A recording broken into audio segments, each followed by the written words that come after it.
به احتمال زیاد این گرانترین ارچه اروپا است. شرکت پرآروم شهر میونخنی آلمان آن را از 2018 تنگه طلایی بنیاد نموده است که نرخ بازاریش به 2,300,000 یورو برابر است.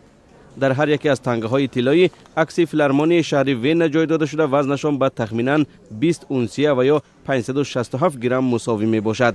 شرکت مذکور برای بنیاد ارچه 63 کیلو طلای پاک استفاده برده است. Ja, also im ersten Halbjahr hatten wir, das muss man so sagen, definitiv auch Probleme. Der Goldkurs ist ما در نیمه اول سال مشکل داشتیم. نرخ مستحکم نبود و در بازار تقاضا با طلا احساس نمیشد.